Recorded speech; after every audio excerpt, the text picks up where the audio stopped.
Harihi, Harihi, Harihi Om Tat Sat. Jaya Guru, Jaya Guru, Jaya Guru.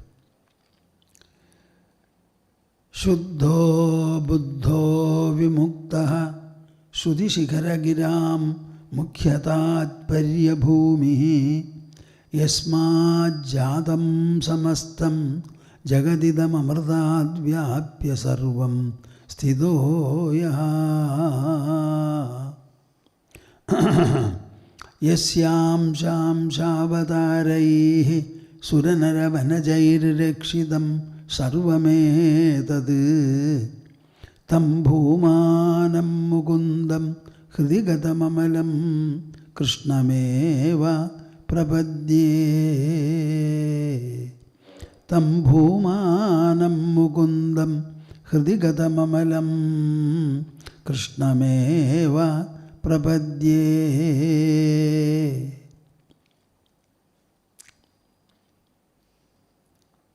Madhya Hridaya Kashe Sadanandamayo Guruhu Udedu Satatam Samyag Swatmananda Prabodhagaha. Harihi, Harihi, Harihi Om Tat Sat. Jaya Guru, Jaya Guru, Jaya Guru. Now we shall recite as usual 3 times the auspicious monosyllable Omkara. While reciting, every one of you must have a very definite thought, a sankalpa as we put it, that our joint recitation should spread upon the whole of this earth, showering its benedictions upon all beings thriving on our planet. Interlock your fingers and put them on your lap. Sit comfortably erect. Close your eyes. Open the mouth and heart and join me.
Now we shall recite the Gita shloka expressing one's submission before the teacher.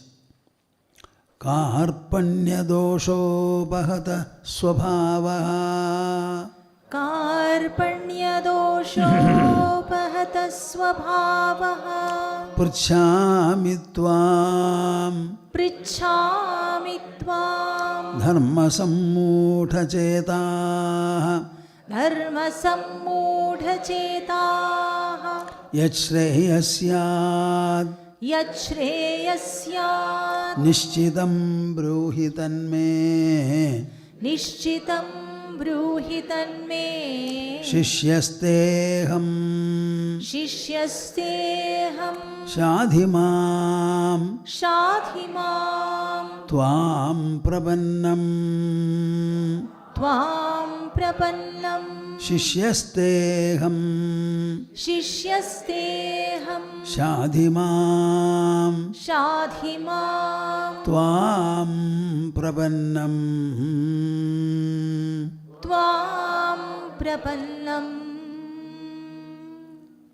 We are still discussing the subject of meditation from the 6th chapter of Bhagavad Gita. And what is the verse from where I started entering into Aparokṣānubhūtiḥ and explaining the various poses from the viewpoint of spiritual wisdom, spiritual sadhana. It is verse number 13. Samam kaya shiro grivam dharayannachalam sthiraha samprekshya nasikagram swam dishascānavalokayan. Pranadi, can you do a little adjustment for more sound? Samam kaya shiro grivam dharayan achalam sthiraha samprekshya nasikagram swam dishasya anavalokayan. In Bhagavad Gita itself, Krishna explains this meditation in two different ways. This is the first one where he refers to body, bodily pose, restraint, etc. But in the second phase, which we are going to discuss yet, you will find it is a direct entry into the mind and intelligence. Whatever you may say, meditation is a pursuit, an application, a process, a performance, which is done solely with the mind and the intelligence. In meditation, there is no sound. First of all, you sit still on an asana. That stillness of the body is very important. Stillness of the body means stillness of the senses also. When stillness of the senses, stillness of the body, both are there, then where is the question of any activity at all?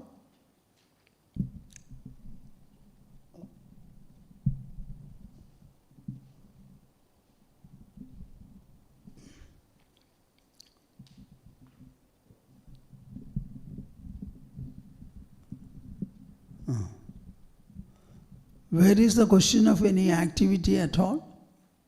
When the body and the senses are still?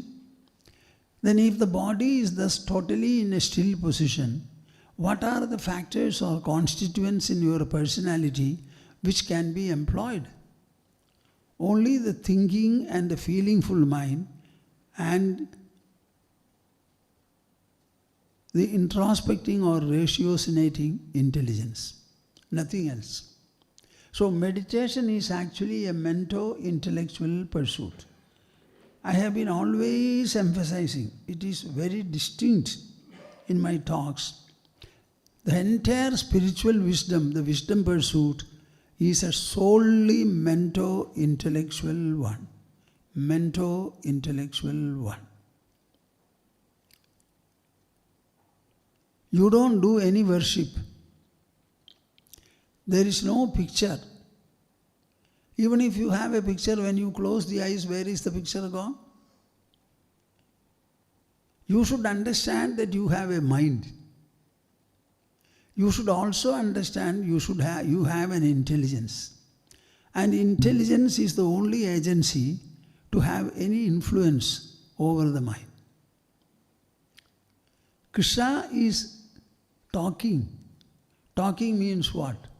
Sharing the knowledge he has with Arjuna. And Arjuna is imbibing, receiving that knowledge, assimilating that knowledge. And to communicate knowledge, we use words. So Krishna is speaking to Arjuna. In every word of Krishna's utterance, you will find ideas of knowledge impregnated. I always say, idea is a unit of knowledge. And ideas put together become again knowledge, but in the form of a phrase, a sentence, a paragraph, a whole essay, etc. So we have to get into the ideational level and also the rational level. Involve these two faculties, the thinking mind and the rational intelligence, and ultimately reform them, refine them, make them make them thinner and thinner, lighter and lighter, the functions feebler and feebler, until at last the whole inner process comes to a stop. When they come to a stop, what is happening? When you are walking, and I ask you to walk slower and slower and slower, you reduce your pace. Then I say, no, still be slower. Maybe you are irritated at one time. I say, still slower, slower, slower. Finally, automatically you will stop. When you stop, do you think the legs disappear? Only the walking process has stopped. The walking legs have not disappeared. Similarly, whatever process is going on in the mind, say the mental process of thoughts, feelings and emotions, the intellectual process of reasoning, introspecting, etc., when these processes cease to be, automatically what will happen? You will go to the very source of the process. That is what we want by meditation. If you want to know about it, approach it and also pursue it in a knowledge-oriented manner. My dear souls, there is no secret here, but everything is very sacred. That is why it has to be imparted by a Sadguru.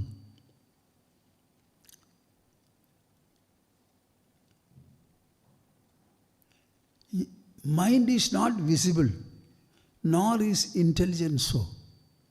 Though they are not visible, you must be more conscious of the mind than your hands, feet, bodily parts. What did I say? Though the mind and the intelligence are not visible, you should be more conscious and sensitive about them. The mind and the thoughts should become like what? Words written on the board. So much of cognition, experience you will have.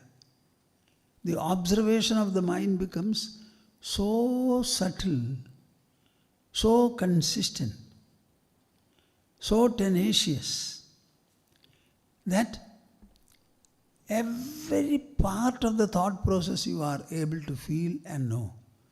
When you develop such sensitivity, such comprehensional sensitivity, what did I say? Comprehensional sensitivity. Many of you are sensitive to observe things externally and find fault with them, perfect them, etc., fine-tune them. In the same manner, you must be able to fine-tune your thought process, your inner process, mento-intellectual processes. So meditation is like that. So I thought I should explain this process to all of you listeners. After all, this is going to be a treasure which will normally remain for a long time, indefinitely long time. It's all recorded and kept in the clouds or where they are to be. Now I started explaining one after the other many things, and we have gone to the verse Nirvikarataya Vrittya Brahmakarataya Punaha Vritti Vismaranam Samyak Samadhir Jnana Samjakaha. I think we have come to that stage. You will find this explained very well in the Brahma Vidya Abhyasa book. The first book I wrote on the subject of spiritual wisdom, Vedanta. Nirvikarataya Vrittya Brahmakarataya Punaha Vritti Vismaranam Samyak Samadhir Jnana Samjakaha. See, I am explaining to you the goal of meditation, the objective of meditation. Meditation is a pursuit, a process, a prakriya. What this meditation should lead you to, I am explaining. Nirvikarataya vrittya. In your mental function, there should be no change at all. You should practice the same vritti, the same thought process. It is not actually a process even, the same thought. Nirvikarataya vrittya, brahmakarataya punaha. And that vritti should be in the nature of Brahman. The word Brahman means what? The supreme and the ultimate reality. That ultimate reality is only one, and it is all pervading. If it is all pervading, it does not permit a second factor. If it is all pervading, there cannot be a process in it. There cannot be any movement or a vibration. If there is no movement and vibration, can there be any action or non-action or anything like that? Brahmakarataya punaha. Shall I get up and talk to you to make you understand this? I want you to be very sensitive listening to me. Vritti vismaranam samyak. Vritti vismaranam samyak. Say this. Samyak. Vritti vismaranam samyak. Vritti vismaranam, vritti vismaranam, vritti vismaranam, vritti vismaranam. The entire function should be forgot. That is, the mental process. It should be a singular thought. That singular thought also should subside. In other words, you remember.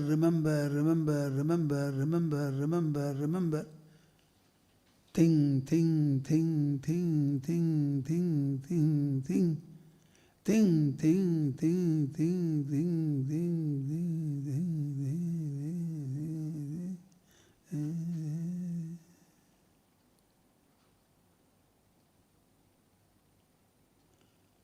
It is a state of cessation. What ceases? The singular thought you are practicing, Brahmavritti, that Brahmavritti ceases to be. So it is called Vritti Vismaranam. What a great statement is this. Samadhi jnana samjakaha. Till then it is dhyana, meditation, an effort, a process, a pursuit, a prakriya. Now it is not. Now it is not meditation.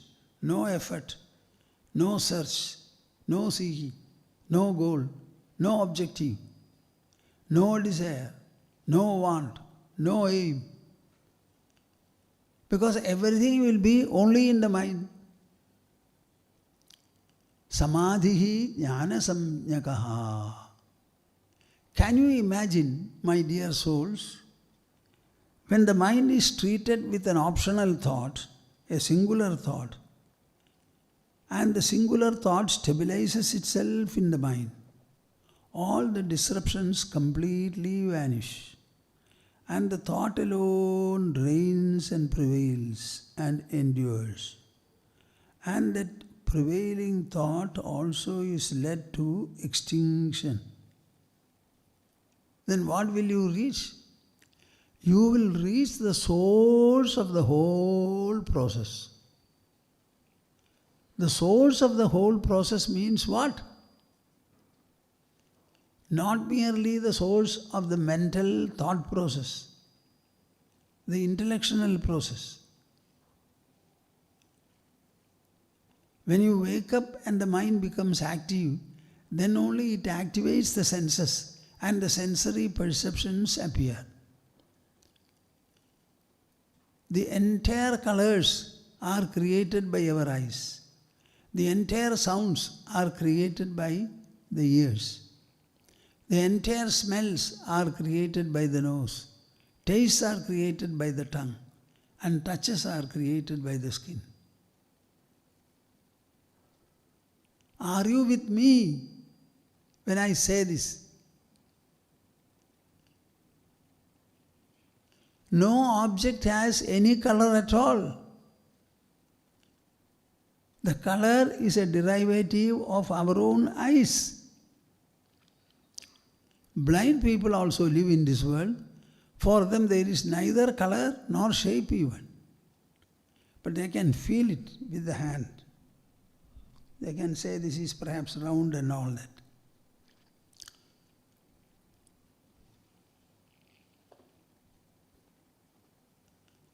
Similarly, if you don't have any sensory organ, that particular domain of objects becomes extinct for you.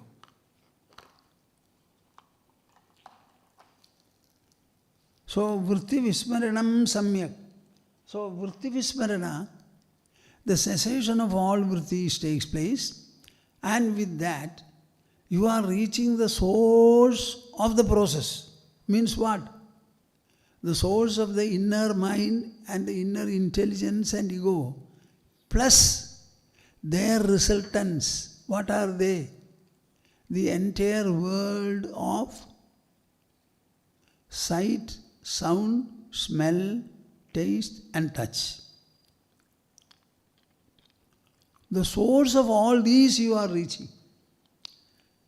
That source people are not able to grasp, comprehend, evaluate and get nourished by. Even yogis miss it. They believe in meditation and their idea is to meditate for longer and longer whiles.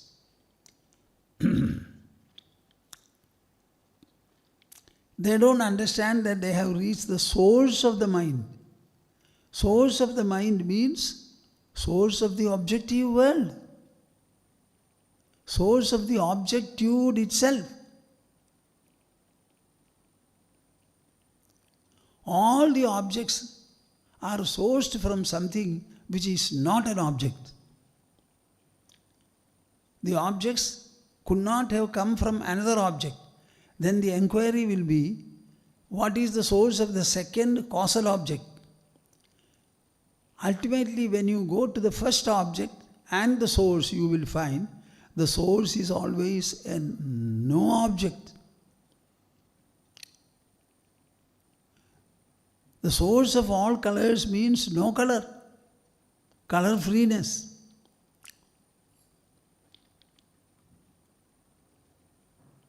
The source of the objects as well as their relative subject will be different from both. And that source will be so pleasant, so blissful, so fulfilling that you don't need anything else at all. Shankara describes it very well. Imam cha agritrimanandam tavat sadhu samabhyased vashyo yavakshanat pumsaha prayuktasan bhavet swayam. I am wondering whether you are interested in listening to all this. I have written, I am talking to the same people who have read the books, who wanted this knowledge. Maybe there was no opportunity till now for them to hear me. They must have or they may have read me. Imam cha agritrimanandam tavat sadhu samabhyased vashyo yavakshanat pumsaha prayuktasan bhavet swayam.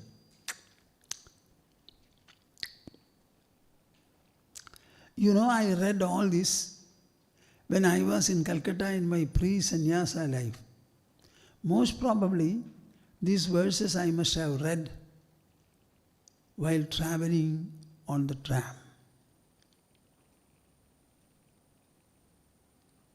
but it is still in my mind from that time. Imam cha akritrimanandam. Ananda, all of you know blissfulness, but you think that it is a great exhilaration like blazing fire. No. It is very peaceful, placid, calm, serene, gentle, very pleasant. You will not be tired by enjoying it. You will not be strained.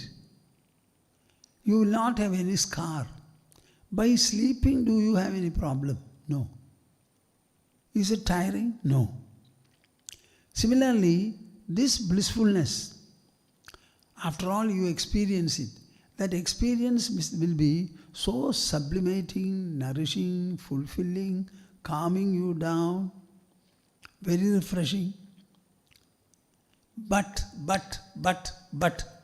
why is it so? All the others are created. Created by what? Created by your senses. Suppose you see a pleasurable, very good color. Go on seeing it, seeing it, seeing it. You know the seeing itself is a strain. And that corrodes the senses. So any sensory perception is actually corrosive. As Nachiketas in Kathopanishad puts it, Sarvendriyanam Jarayanti Teja. Any employment of our sensory organ tires and weakens the senses. It is a kritrima. Kritrima means what? Created by effort. Now this one is, all the efforts are led to an extinction.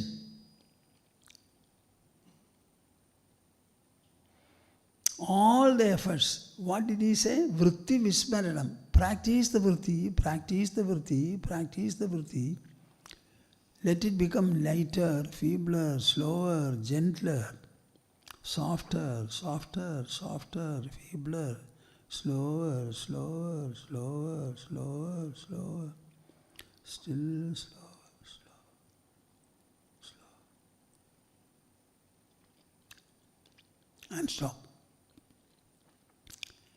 This agritrama ananda, this uncreated bliss, tavat sadhu samabhyaset. You should practice it until such time. Vashyo yavakshanat pumsaha prayuktasan bhavesvayam. At any time, the moment you wish and will it,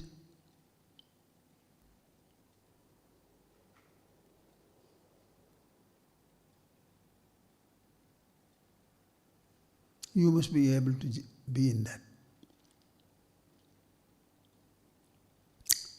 See, I am talking to you now. And talking, I think I talk very powerfully, sometimes very inspiringly and forcefully and all that. Whatever be that.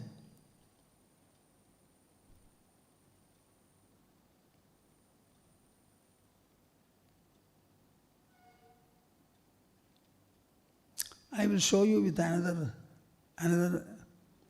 See, normally to hold your hand like this, it requires an effort and attention.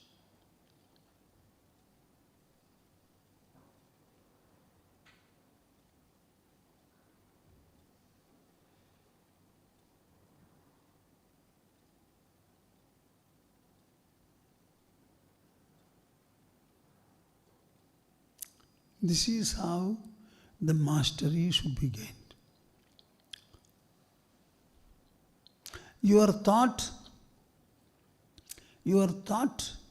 is what? It emerges from the mind, from the consciousness. Your intellection also emerges from consciousness.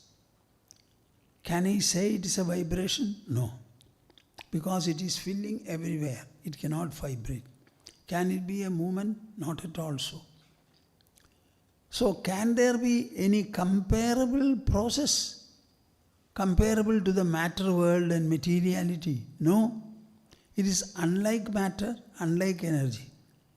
So the laws and procedures pertaining to matter and energy are not applicable to it. So never say it moves, never say it vibrates. So there is no kritrimatva there.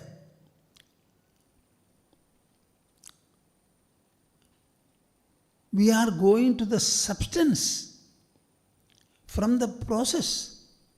You are walking, employing the legs and moving them. So that movement alone comes to stop. Leg does not stop. Nothing happens to the leg. The leg itself is walking. In walking, the leg alone is there. It is in a state of movement.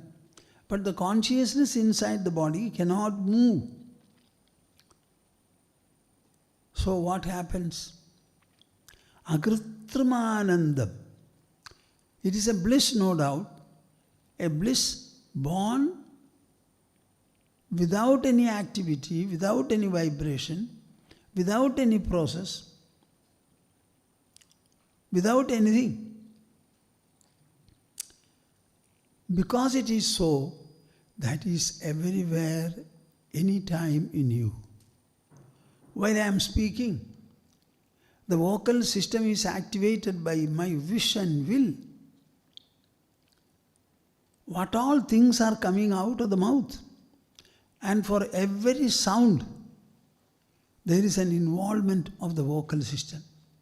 Throat is involved, tongue is involved, teeth are involved, lips are involved, abdominal muscles are involved, the heart is involved, the neck is involved, palate is involved, everything is involved there. That is why different sounds come.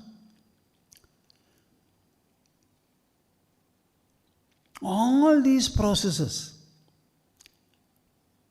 come to a cessation.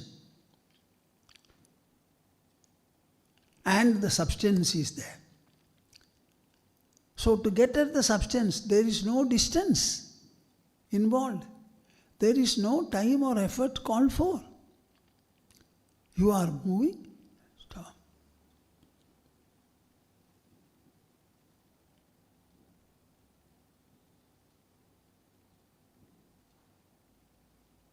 This is the type of mastery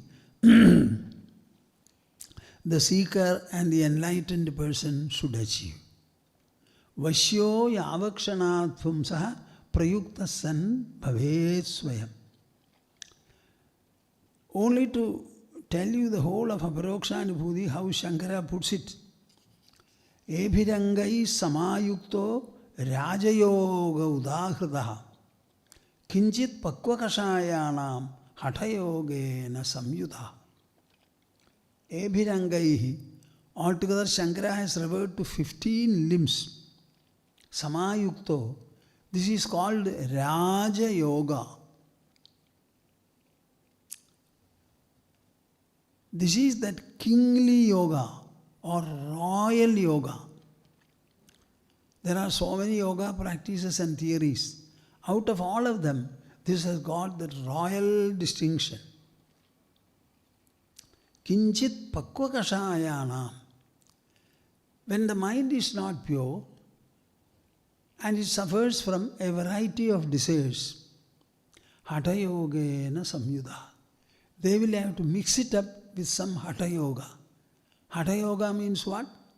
Things related to the body and the bodily limbs. Hatha yogena samyuda. Paripakvam mano yesham kevaloyam hi siddhidaha guru devata bhaktanam sarvesham sulabho javad. Paripakvam mano yesham. Those people who have got a mature mind. What do you mean by a mature mind? A mind that has lived in the world, enjoyed many things, suffered also, indulged in many things, And it has started feeling firmly and conclusively that this interactional life, surrounded by the objects of the world, will not give me the goal of human life, nor will it be able to save me from the shackles of my own mind and intelligence. So I must have a knowledge-oriented pursuit, as a result of which I must be able to achieve the goal of human life. When that kind of a maturation has taken place in them, parivakvam mano yesham kevaloyam hi siddhidaha.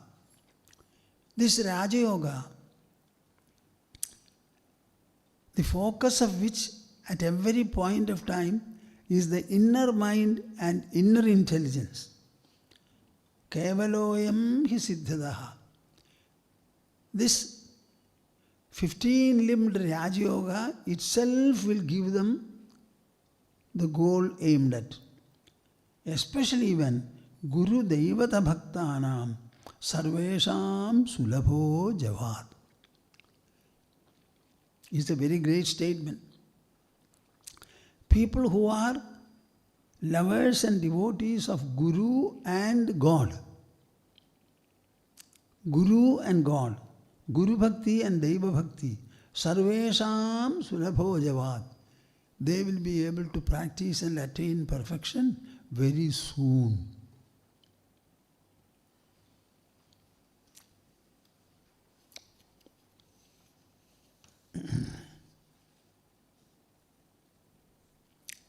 Parivakvam mano yesham kevaloyam cha siddhidaha gurudevata bhaktanam sarvesham sulabho javad. Many people have taken Diksha from me. Many. Oh, they will come. Swamiji, we want Diksha. Okay, it's not bad.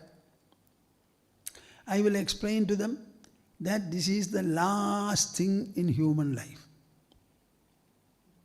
I also ask them, close your eyes for 2 or 3 minutes and let me know what exactly you want from me.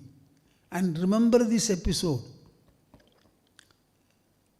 Finally, I put them to silence, stillness, etc. They go. Do you know? I never know whether they are living at all or not. Many of them, I don't know whether they are living. If they are living, they will at least talk to me or write to me once in a year. They don't do. Then why did they take this Diksha? Why should they have a Guru? A Guru is supposed to be interacted with. You go to a Guru to talk to him, to hear him, to get his direction. If at all there is a friend, the superb friend is the Guru. Only before the Guru you can open your heart without any reservation. One of my disciples, in a conversation, I asked a question. The person on the other side refused to reply. Tell me, can I continue my dialogue with such a person?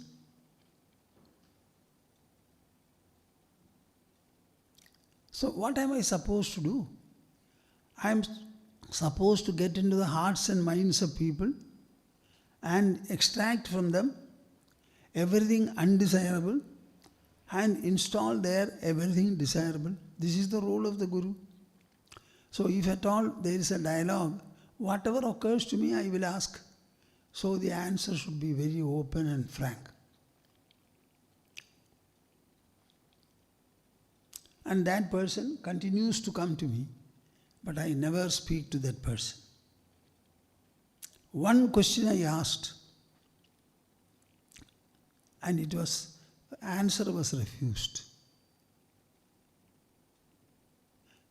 That person, if he was or she was sensitive, she should understand why Swamiji is keeping quiet.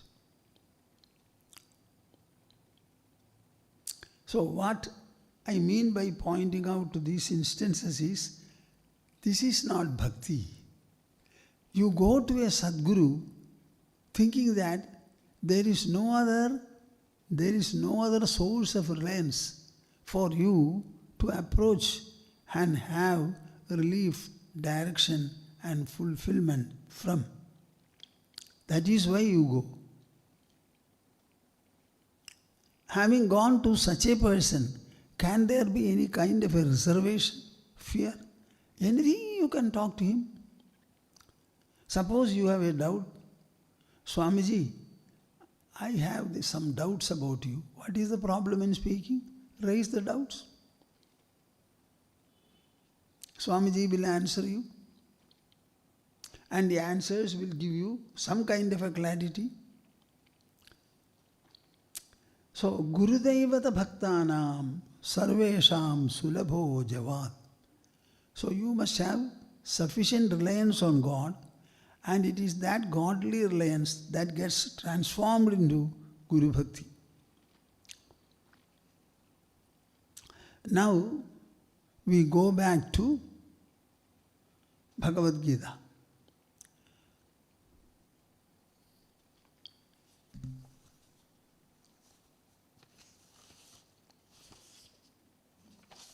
Fourteenth sloka, 6th chapter.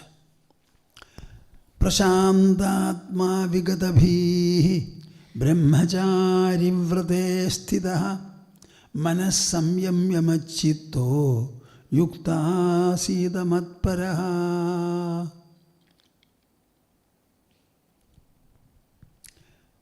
Repeat, I will recite. Prashantatma vigatabhi प्रशान्तात्मा विगतभिः ब्रह्मचारि व्रते स्थितः ब्रह्मचारि व्रते स्थितः मनः संयम्य मच्चित्तो युक्तासीत मत्परः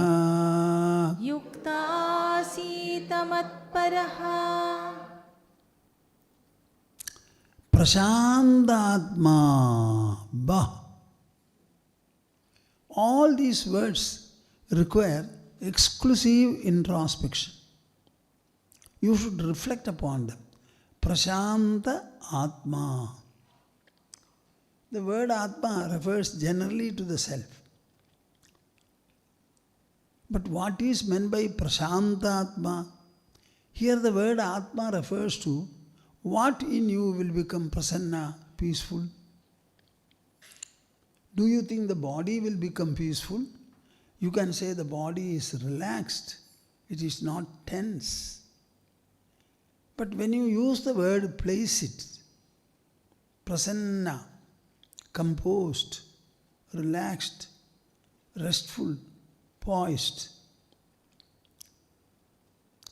these are not referring to the body. So it is prashanta antakaranaha. This prashantata refers to the inner instrument called the mind, intelligence, ego. They are generally tense, agitated, strained. There are some people who carry some scars in the mind because some relative or friend spoke to him something. That day he told me this. I cannot forget it throughout my life. Oh, remember it and suffer? Somebody has spoken it. Why should you suffer? Obviously what he said was wrong. Who is the wrongdoer? The other party. For his wrong you are suffering. Are you not the fool number one in this world? He spoke wrong and you are grieving. Let him grieve for having done wrong. You haven't done any wrong. At best you can introspect over his statement and find out whether there is any substance where you are concerned.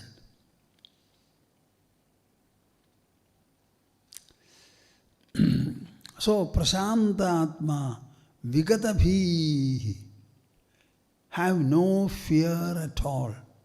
There are people, when they are put into meditation and they get meditative absorption, they feel fear. One or two devotees of mine have said, Swamiji, when I meditate and everything seems to be zeroing down, I get fear.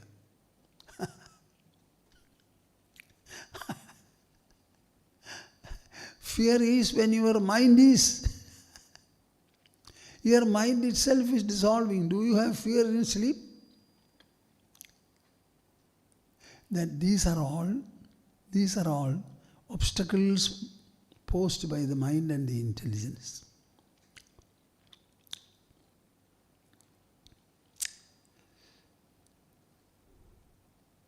There was one Dr. S.N. Prasad, a ceramic scientist. Very good person. He used to speak very softly. His face also is very gentle. So I initiated him. The effect was drastic effect. And in a matter of weeks, he started entering into the transcendental stillness. So one day he told me, Swamiji, when I do meditation, as you have said, very soon the mind starts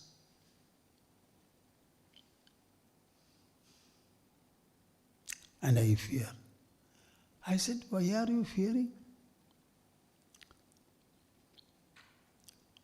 Why are you fearing? After all, you are doing something good, great and noble. People who are bad, ignoble and not great, they may fear. Why should good, great and noble people fear?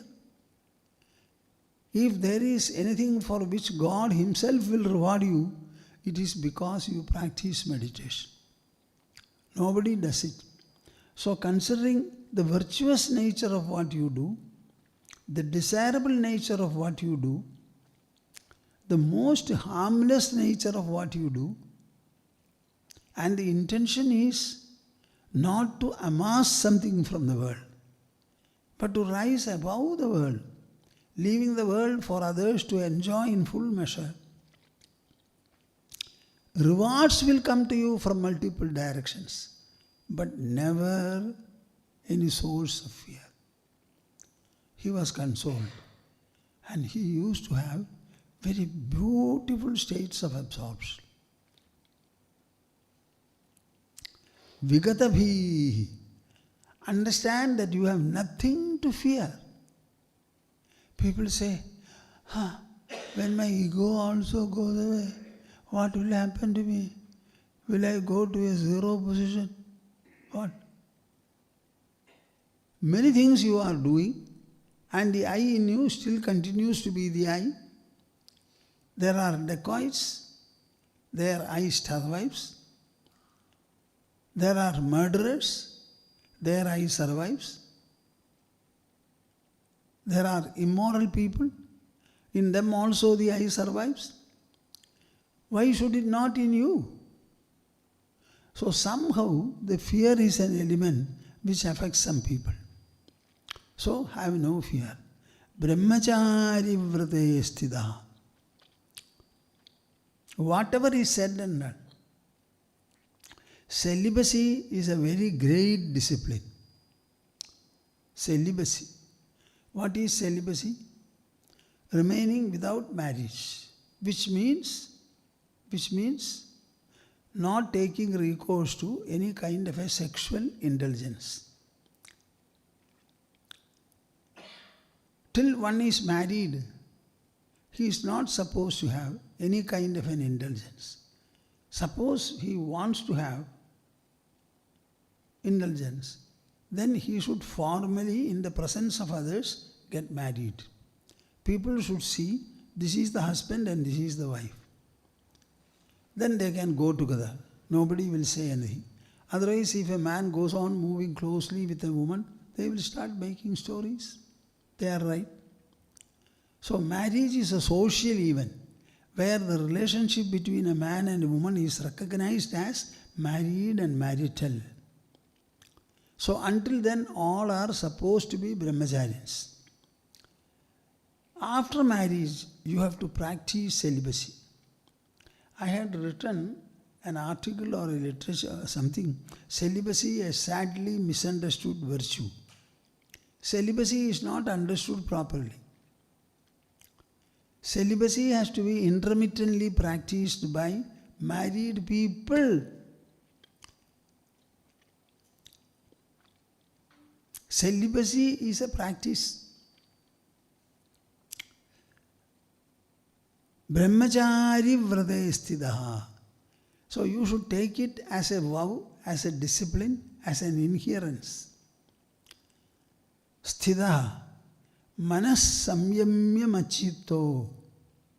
You should try to regulate your mind. Normally the mind moves you. From now on, you should start moving the mind. The mind will have to ask you whether its function is to your approval. So far the mind just goes on moving and it guides you, drags you, pushes you, pulls you. That situation should become different. You should become conscious. The mind should only be a chariot and you should be the master of the chariot.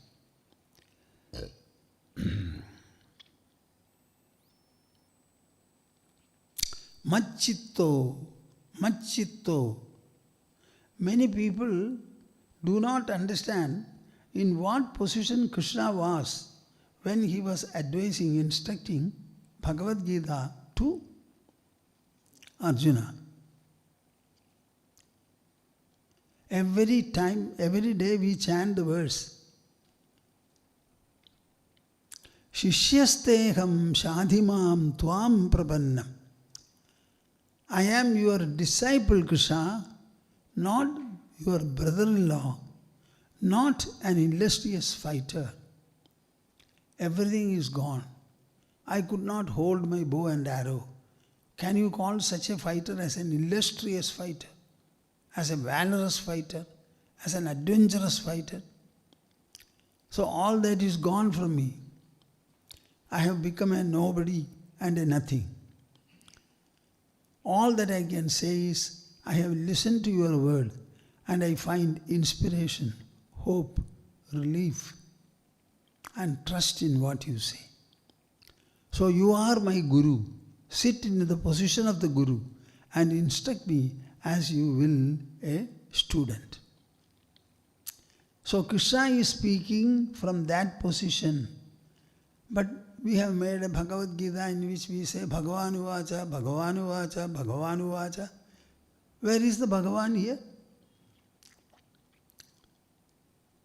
Arjuna made him a teacher. And as a teacher, he is talking to Arjuna. So when you get initiated, whom will you think about? You will think about your teacher.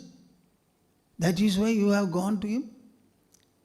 You are doing the practice which he has initiated you into. So what is the first and last word for a seeker? Once he has gone to a teacher and the teacher has instructed him and given him a method to follow, only the teacher.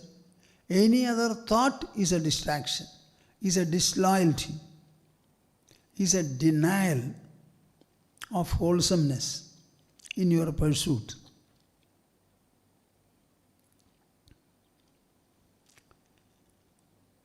Manas samyamya machitto. Think of Krishna. Think of your teacher. And remember the words he has said. Ask him if necessary again, if you have missed something. Machitto. He should be the only refuge for you. Yukta asida matparaha. Your intention should be to unite the senses with the mind with the intelligence. intelligence with the ego should be united with the self. Your personality should be a wholesome and integrated personality. For this, whom will you depend? You will depend upon your Guru alone. He is one like that. Be like him. And ask him any extent of questions. Let him speak to you. What should be done? What should be done? How it can be had. Yukta asida matparaha. So Arjuna has now found a focus. That focus is Krishna. And Krishna spoke quite much. So Arjuna has enough material to cogitate over, reflect upon, absorb, realize, assimilate. Yunjan evam sadatmanam yogi niyatamaanasaha shantim nirvana paramam matsamstham adhigacchadi. Yunjan evam sadatmanam Jannevam sadatmanam yogi niyatamaanasaha yogi niyatamaanasaha shantim nirvana paramam shantim nirvana paramam matsamstham adhigacchadi. matsamstham adhigacchati. I am wondering whether there is anybody in this world who will read these verses of Bhagavad Gita and understand the import and the message which each gives. Yunjan evam sadatmanam yogi niyatamaanasaha. Arjuna, this is the way of Raja Yoga. The kings sitting on the throne were in possession of this Raja Yoga. Only with the enlightenment they were able to gain through this Raja Yogi practice, they were able to present an efficient administration. You know, any good king, if he has to keep the people under check and rule out all kinds of intrusion into the safety and freedom of people, he will have to use his sword. And the king uses it with nobody to question him. So the propriety of his act is the safety for him, guidance for him. He cannot do anything wrong. When he punishes, that punishment should be due. When the king calls somebody and asks him, "Did you do this?" The other man cannot say yes or no. There can only be one answer. And that answer will be the true.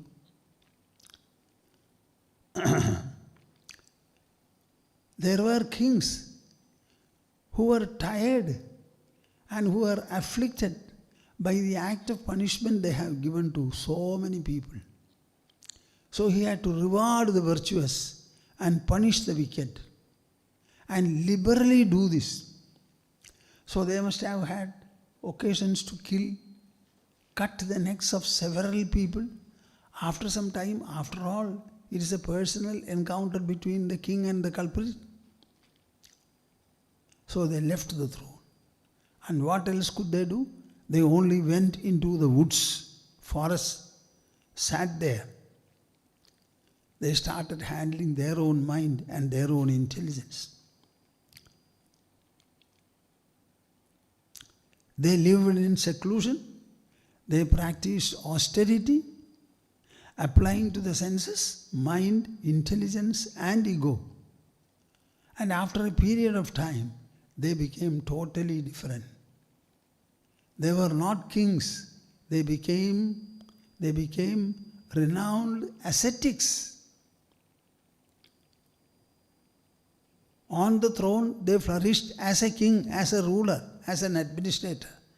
Now, the same king now became an illustrious ascetic. It has happened in India, my dear souls. So many people have left the throne. Our Bhartrhari, who was a great poet later, he left the throne because he found a disloyalty in his own trusted queen. The moment he knew, like Rama, abandoning Sita, abandoning the kingdom on the day of his coronation, Bhartrhari, without speaking anything to anybody, including his queen, he left. And he ended his life as a great tapaswin, ascetic, and a great ascetic poet. It has happened. What are you saying? No history has recorded it. History only is written on the rulers and ruling. The historians never cover the details of the subjects. Our history is an administrative history. It is never discussing the life of the people. You have to look into some other source, if at all, to get a description of how the people lived and what were the qualities, if at all, that enriched, empowered their mind and intelligence and made them excel in the dignity and glory and goal of human life.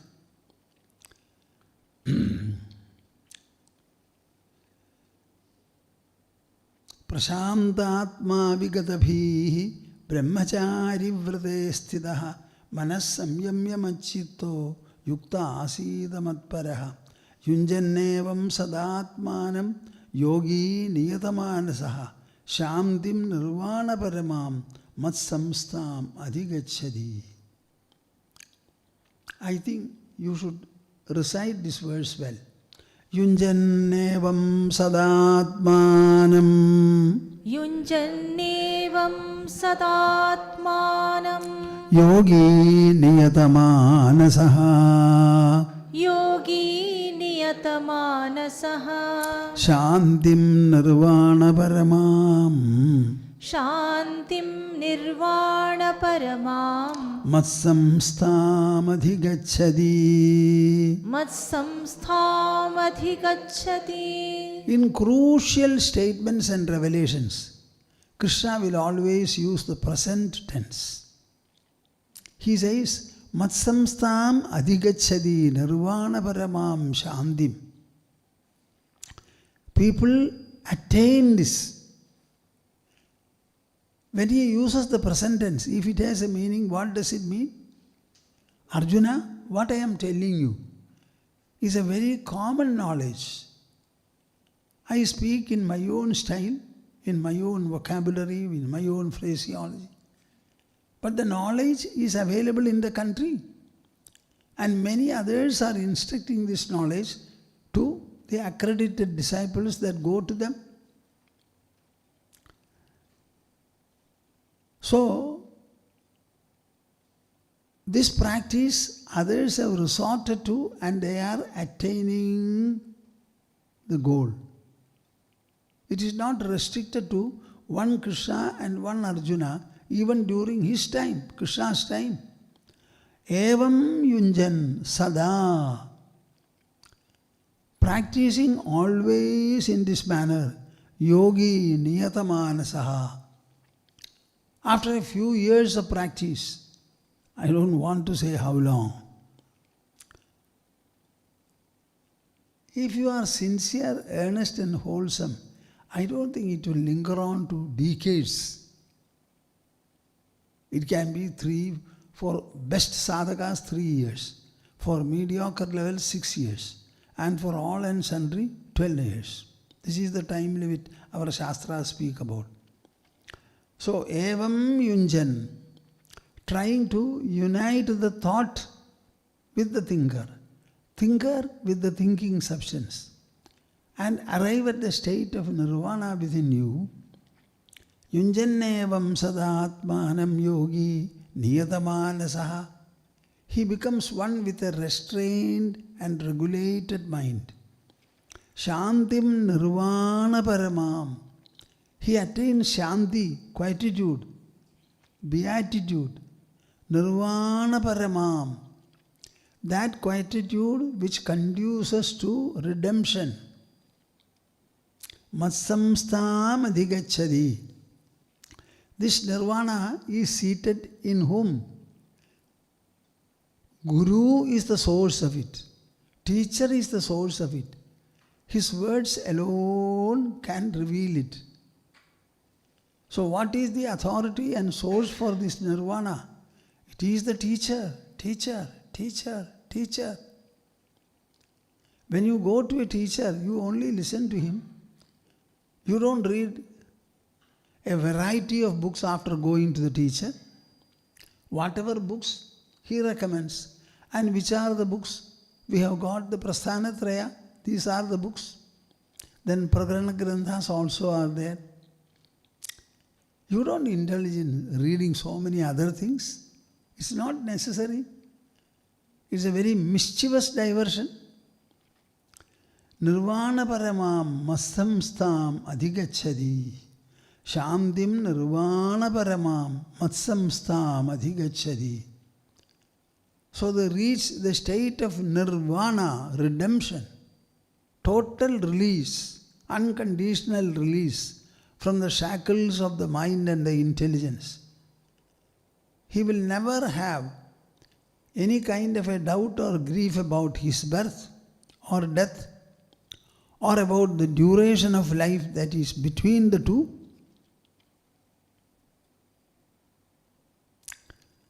So he has concluded, meditation should be leading to this wonderful state of nirvana. Matsamstam adhigacchadi. Do you want me to explain it further? Yunjannevam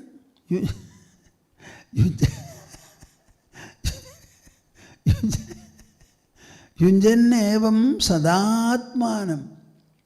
Consistently be given to this practice of yuktada. The focus should be to unite the mind with the intelligence and give it the supreme place in your life and activity. Let the mind be samya oriented. Let the intelligence be self oriented, oriented with the wisdom of the self. And the sensory activities should be guided by such a mind and intelligence. So it is a question of spiritualizing the whole of your life, the whole of your interactions. Now you are totally materialistic. Then you become totally spiritualistic, spiritual. Shantim nirvana paramam. Where is the nirvana seated? It is seated mat samstam adhigacchadi. Guru is the source of it. His words are the direction for it. His association is the cementing factor for the seeker. I always tell and also expect our disciples, especially the initiated ones, to come and spend at least 1 week in the ashram.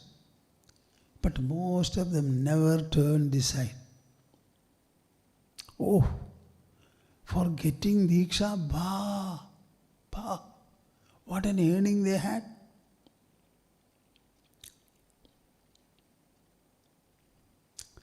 Shantim nirvana paramam matsamstam adhigacchadi.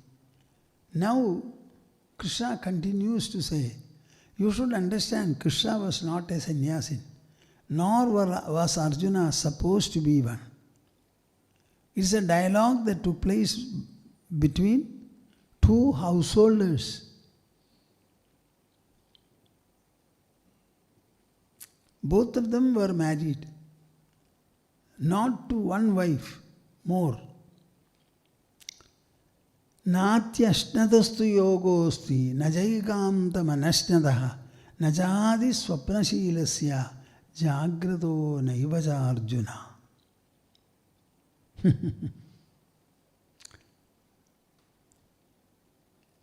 See, the spirituality is a wholesome pursuit. Our body is totally made up of the food you eat, the water you drink, and the air you breathe. So the bulk of the body is contributed by the food you have eaten. So what is moderation? Moderation is in food. Natyashnatastu yogosti. Oh, that you have not recited, I will make you recite it.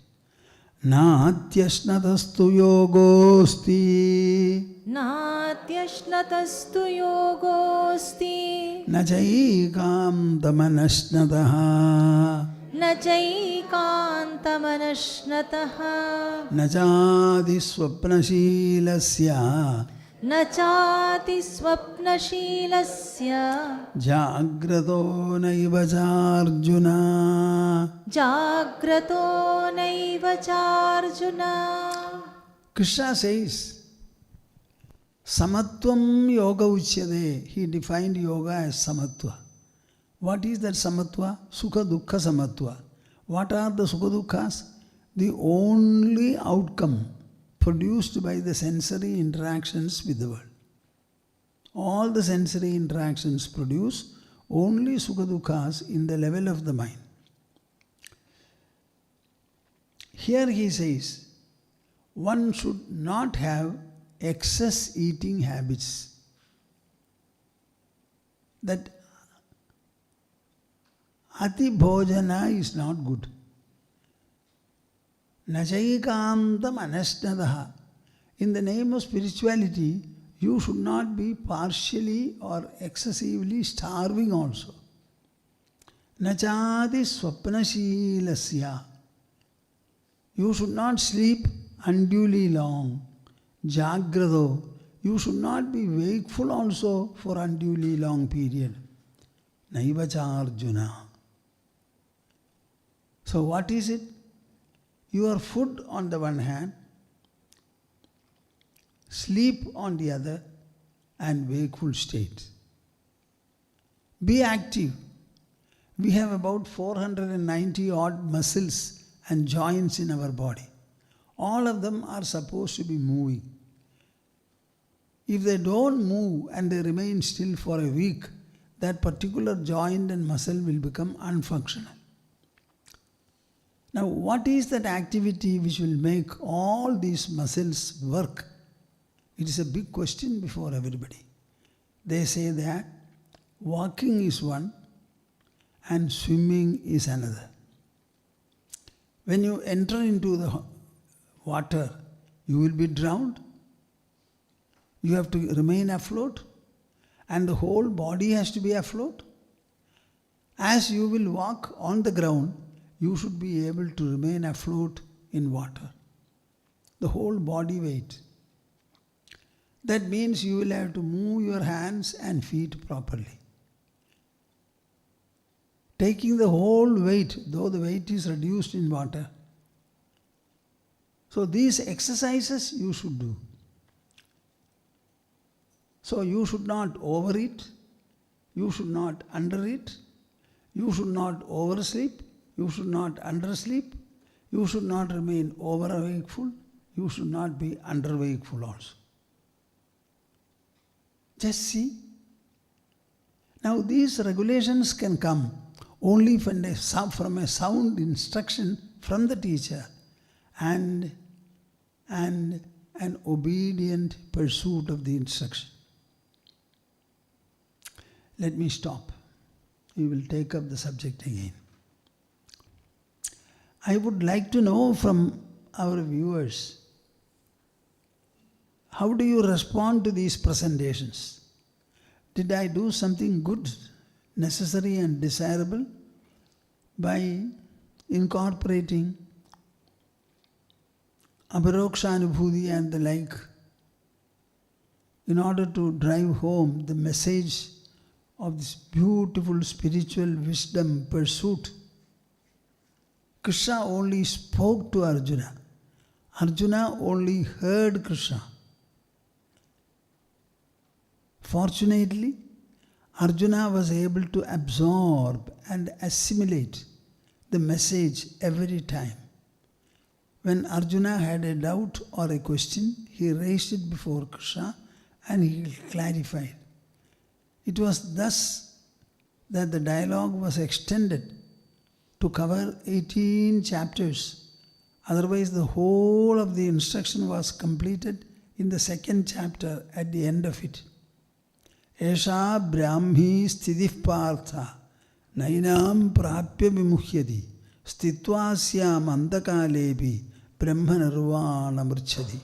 It was a very conclusive statement made by Krishna. Then Arjuna came up with a question. So Krishna had to clarify it. Like that it extended up to 18 chapters. But the point I want you to understand is, Krishna was enlightening and Arjuna was getting enlightened. Using the tool of intelligence, Krishna was awakening the tool of intelligence in Arjuna, and the whole transformation took place as a result. At the end, Arjuna said, I have received and assimilated what all you have said. I have got back my memory. I have regained my stability. I will take back my bow and arrow and fight, if necessary, a score of Mahabharata wars. How did this transformation come, you tell me? Arjuna did not meditate, nor was there any time or mood for it. The entire discussion was not a religious one or a devotional one at all. Devotion became a subject of discussion. But the entire discussion has nothing to do with religion and devotion. Arjuna's problem was doubt, ignorance, delusion, fear. Everything was a constraint, a constriction of his mind, delusion of his intelligence. Krishna redressed only these. And whoever has the mind and the intelligence, the same troubles are even now dominantly working in everybody, in every field of life and activity. So it is ever applicable. That is why the text has endured itself for more than 5,000 years in our country. Okay. Samvedyavarjitamanuttamamekamadyam samvitpadam vikalanam kalayan mahatman hridyeva tishtha kalanarahita kriyam tu kurvan akartrapadamethya samodidashri. Kurvan akartrapadamethya samodidashri. Harihi, Harihi, Harihi. The conclusional Onkara. Take your mudra for it.